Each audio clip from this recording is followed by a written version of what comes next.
Okay, so hi everybody again. I just wanted to get on here, and once again, I still have yet to put makeup on or do my hair, so I'm not having the camera face me. Eventually here I will actually get ready and go on camera, but for the time being, you guys will have to just enjoy the crappy scenery where I live here. So what I wanted to get on here today and say is I've gotten a couple nice comments on my video that I posted, and I just want to say thank you to those people. But yeah, the overwhelming evidence in this case is disturbing to me. Like I said, with my background and my experience in the legal field, I was also raised by a detective. I was engaged to a lieutenant detective, and my best friend of 21 years, who unfortunately passed away a couple of years ago, he was a detective sergeant and the head of his department at the police station. So I've pretty much grown up with law enforcement all around me, and I also worked with law enforcement for years and years and years. So knowing everything that I know firsthand, having helped prosecute these cases for years, seeing everything that I've seen, I can't make sense of this case. No matter how I look at it, there's no sense to be made except for the whole cover-up, by law enforcement, that and in addition to strings being pulled by people in high places. I do know firsthand that it does happen. It happens a lot, actually, more than you'd ever think. Cover-ups is what I'm referring to. Like I said in my video from yesterday, it's not what you know, but who you know here, and I believe it's like that pretty much everywhere. So somebody knew somebody in high places, and I'm not even going to use any names, but that's truly what I believe. I do. I believe that it was more about who knew who and keeping everything hush-hush a certain way, and the fact that they got CW to plead out, that just solved all their problems right there. And like I had said also, I believe that NK is more of a danger to society than CW, and I know that sounds weird and kind of twisted because he's a piece of garbage.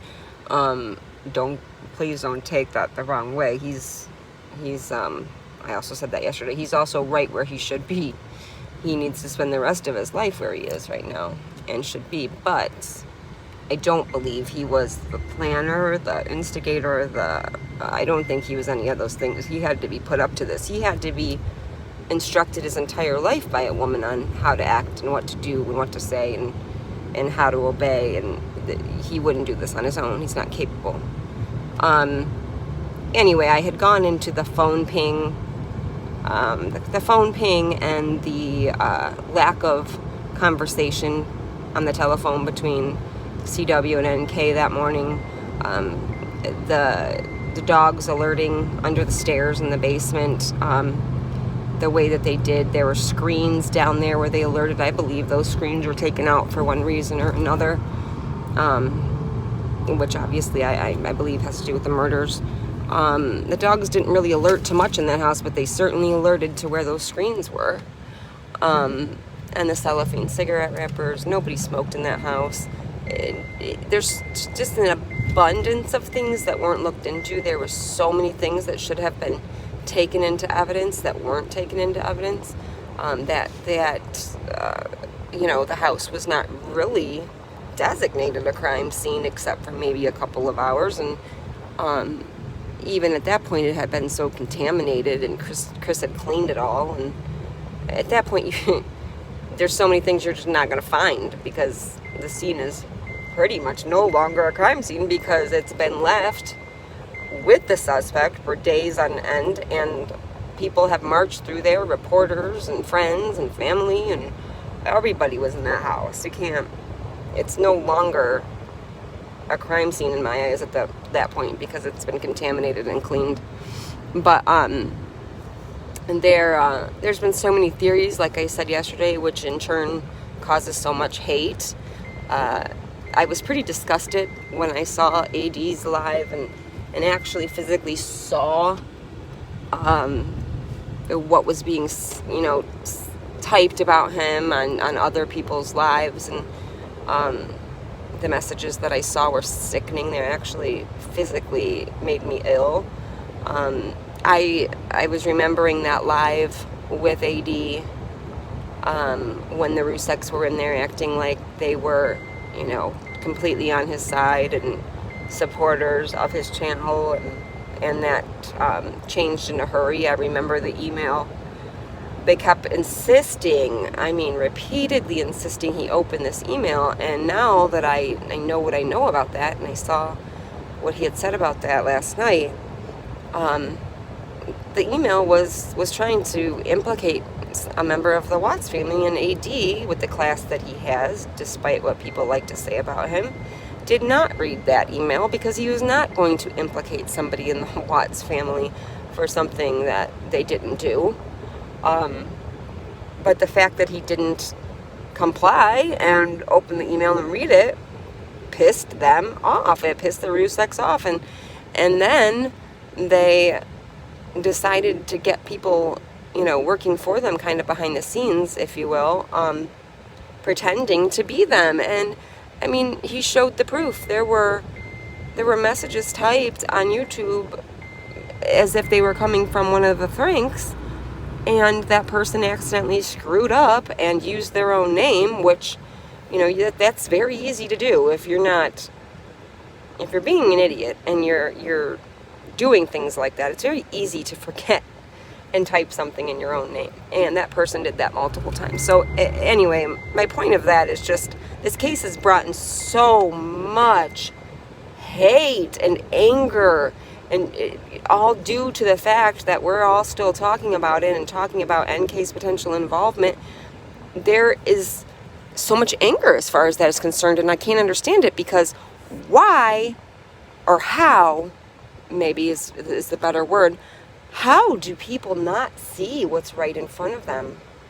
She was there. I'm 100% convinced, whether she was on the CCTV or not, she was there. And like I said, the phone ping, the lack of conversation, the fact that she didn't clock into work that day, she only clocked out, which is how convenient. She always clocked in and out, with the exception of that day. The fact that she, did her Google searches and deleted all of her text messages and told him to do the same. Googling how long can law enforcement, get your text messages, how long until they're gone and they can't get them anymore, all that type of stuff. You don't do that. And then people try to compare her to Amber Fry. That woman is not in the realm or vicinity of the type of person that Amber Fry is. Amber Fry was actually realistically and truthfully in the dark about Scott Peterson. She had no idea. She had no idea he was married. She had no idea his wife had a baby on the way. She had no idea. NK knew from the very beginning. I don't care what anybody says. She knew from the very beginning that Chris was married. She knew that. I also believe she knew that Shanann was pregnant. I don't know exactly when she figured that out, but she did. I don't care if she doesn't have Facebook. I don't care if she doesn't have social media. She did at some point, and you don't have to have that to find that stuff. You don't have to have your own Facebook to figure that out. Look under somebody else's. There's lots of ways to figure that out. Shanann was very out there with her life. She put everything out there for the world to see, which is, like I had said before, I believe is a lot of the reason that people are so attached to this case, and they just can't let it go, because Shanann was a bright light in this very dark world, and people feel like they know her. They feel like they know her from watching her posts and those sweet babies. They feel like they know them, and there's it's a gut-wrenching feeling knowing that we can't go back in time and tell her, don't go in that house, or no, don't go back to him, stay in North Carolina.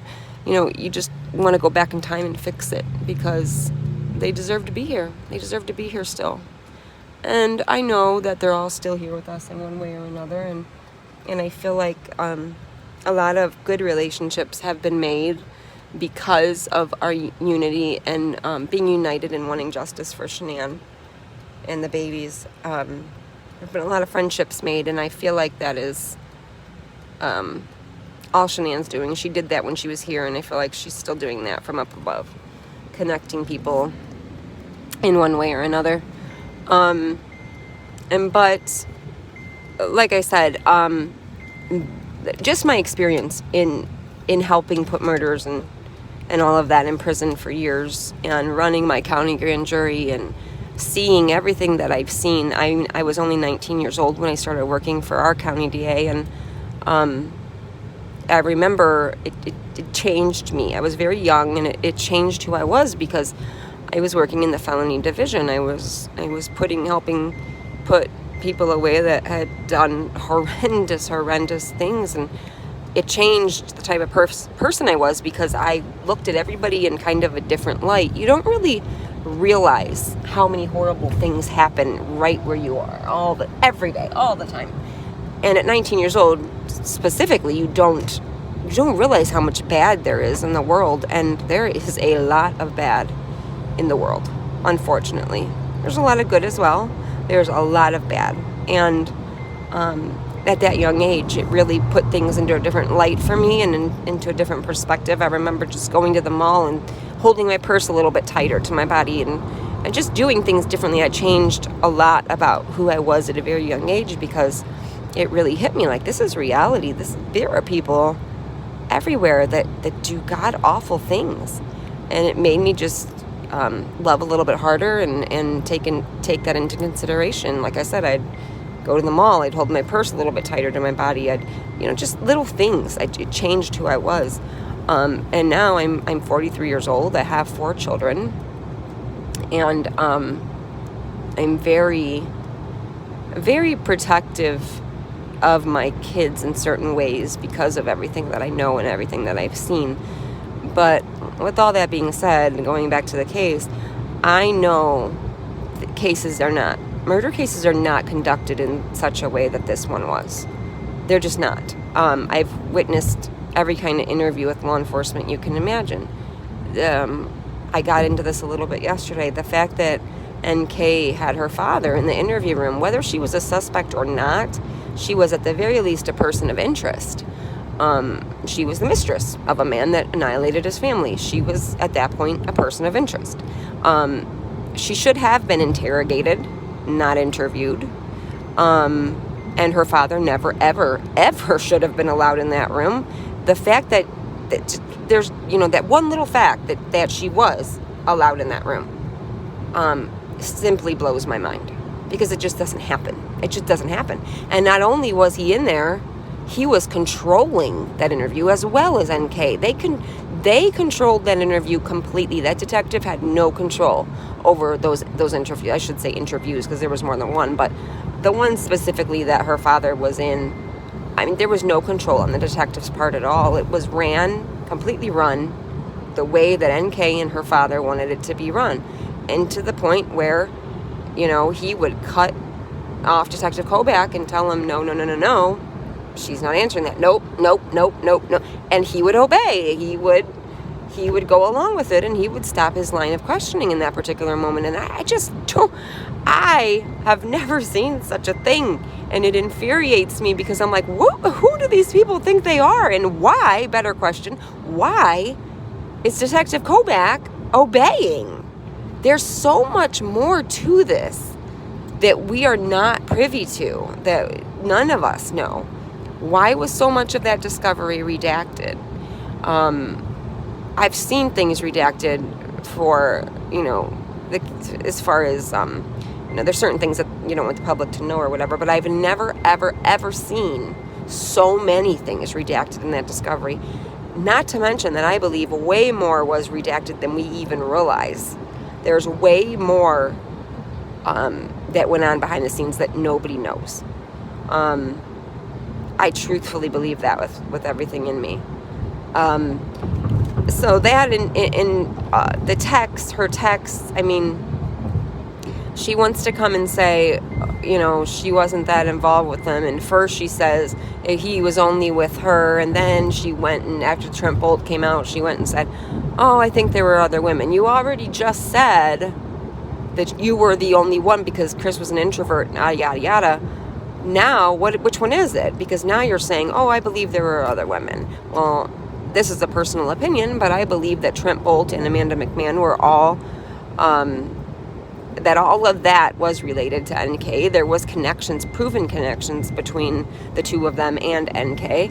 I believe they were put up to it, probably paid for doing what they did to kind of take the heat and the light off of her.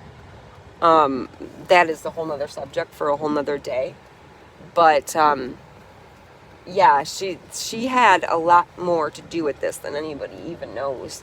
And the fact that she's walking free right now, the fact that Weld County DA has been reelected, it's my understanding he didn't have anybody running against him, but he is as shady as they come. That is my belief. He is as shady as they come. I also believe that Detective Baumhofer, which just breaks my heart, he had to, I don't know if he ended up resigning, but his PTSD caused him to basically lose his job. And I believe that is because he was one of the good ones and he couldn't handle what was going on behind closed doors. I truly believe that. I believe that he is a Christian, he's a good man, and he could not handle the cover-up and what was going on. He knew it was wrong, and he just couldn't stand for it, and it pushed him on the brink, and it's very, very, very sad. I actually will, I'm going to try to pop back on later and give more of my legal stance on this and how I feel with my experience, but I just wanted to pop on and say a couple of those things.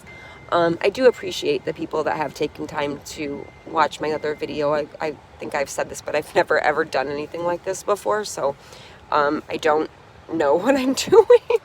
I don't know what I'm doing, and I feel bad because I haven't been in the shape to get in front of camera, but I will do that eventually here. I appreciate everybody that's taken the time to listen, and just know that that I do know a lot of what I'm talking about. I do know things for fact. I've worked in this field for a long time, and there's so much more to this, and my only prayer is that eventually we're all going to know and justice is going to be served for Shanann and those babies, because they deserve it. They deserve every ounce of justice that they can get. It breaks my heart for them that they haven't gotten it yet, and it's been almost 2 years. I appreciate all you guys. Thank you. I will hopefully pop back on later today. Everybody make good choices and have a wonderful day. Thanks.